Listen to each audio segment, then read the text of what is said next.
তো আজকে দুপুরে রান্না বাড়া হবে, এর জন্য আমার বোন পেঁয়াজ কেটে নিচ্ছে। তো বাবুর্চিটাকে আপনাদেরকে দেখাচ্ছি। বাবুর্চি রান্নার জন্য সম্পূর্ণ রেডি। 2টা ঝুঁটি করছে, ওর মেয়ে ওকে 2টা ঝুঁটি করে দিছে। আর আমার বোন আবার এটা একটু ভিডিও করছে, বলতেছে আপু দাও একটু ভিডিও করে নেই, তাহলে বাবুর্চিটা খুব সুন্দর উঠবে। তো দেখেন 2টা শিং কাটছে। আর ও আজকে স্পেশাল গরুর মাংস রান্না করবে, আমার বোনের হাজব্যান্ড। ওর রেসিপি ও কাউকে শেয়ার করে না। যেই শুনছে যে আমি গরুর মাংসটা ওর কাছ থেকে ভিডিওতে নিব, তো সাথে সাথে বলতেছে হ্যাঁ, এখন আদা রসুন দিচ্ছে। যেই মশলা আমি বুঝতে পারছি ওগুলা তো বলতে পারবো, কিন্তু যেগুলো আর কী মিশাইছে আমি কিছুই বুঝি নাই। দারচিনি, এলাচি, তেজপাতা এগুলো চিনতে পারলাম, এগুলো দিল। এখন হচ্ছে বাকি আরও মশলা আনা হচ্ছে, ওগুলো দিবে। পেঁয়াজ কাটা ছিল ওগুলো দিল, মরিচের গুঁড়ো দিল, এখন হলুদের গুঁড়ো ওগুলোও দিল। হলুদের গুঁড়ো মরিচের গুঁড়ো চিনতে পারলাম, দিল। শুনেন, এখন হচ্ছে ধনিয়া গুঁড়ো আর জিরা গুঁড়ো পর্যন্ত আমি চিনতে পারছি। তারপরে যে ও আর কি মিশাইছে এটার মধ্যে, ও আর বলতেছে না। ও স্পেশালভাবে গরুর মাংস রান্না করে। ওর নাকি গরুর মাংস খুবই ফেমাস। আমার ছোটো বোন বলল এলাকার যত ছেলেরা আছে গরুর মাংস কিনে ওকে নাকি নিয়ে যায়।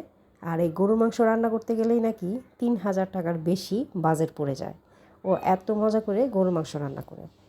তারপরে আমি যা চিনতে পারলাম তা তো চিনলাম, বাকিগুলো তো আর চিনলাম না। আর ও দুষ্টু এত, ও কিন্তু কিছুই বললো না, মুখটা বন্ধ করে শুধু মশলা দিচ্ছে। ও চিন্তা করলো রেসিপি নেন, সমস্যা নাই, কিন্তু আমি কোনো মশলা বলবো না, এত দুষ্ট। এখন আমার বোনকে লাগাই দিছে মাখাও, আমি মাখাতে পারবো না। ঠিক আছে, আমার বোন ওর হাজব্যান্ডের অ্যাসিস্ট্যান্ট, এখন ও মাখাচ্ছে। আর রান্নাটা হবে কোন চুলায় চলেন দেখে আসি।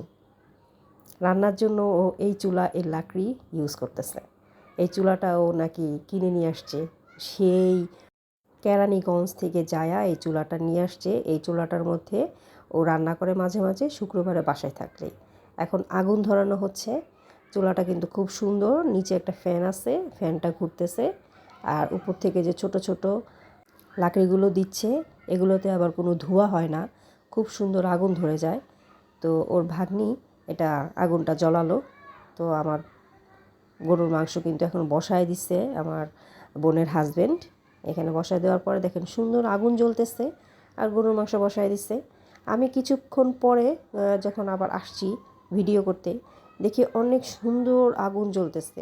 আমি ভাবছি এই আগুন টাগুন জ্বলবে না, কী চুলা এটা। এখন দেখি আগুনও জ্বলতেছে, বলকও চলে আসছে, এত সুন্দরভাবে বলক চলে আসছে। আর কিছুক্ষণ পরে যখন আবার আসছি, তখন দিয়ে ও কাঁচামরিচ ভেঙে ভেঙে দিচ্ছে। আর সুন্দর কিন্তু কষানো হয়ে গেছে গরুর মাংসটা। আমি বললাম এটাতে এত সুন্দর রান্না হয়? হ্যাঁ আপু, এটাতে খুব সুন্দর রান্না হয়, কিন্তু একটু কালি উঠে। তো রান্না বাড়া শেষ, ও মাংস চেক করতেছে কে, দেখেন কি সুন্দর মুরব্বিটা বসে আছে গোসল টোসল করে, ও গরুর মাংস চেক করতেছে। আর ওর বাবা ওকে অনেক আদর করে, গরুর মাংস চেক করার জন্য ওকেই দিছে। তো এখন খাওয়া দাওয়া শুরু হচ্ছে, খাওয়া দাওয়া করে নিচ্ছি। আসলে কিন্তু গরুর মাংসটা অনেক মজা হয়েছিল। আর ওর হাতের গরুর মাংসর প্রশংসা এর জন্যই করতেছিল। তো গরুর মাংস দিয়ে ভাত খেতে খেতে আজকে ভিডিও শেষ করে দিলাম। তো আল্লাহ হাফেজ, বিদায় নিচ্ছি, পরে আবার দেখা হবে।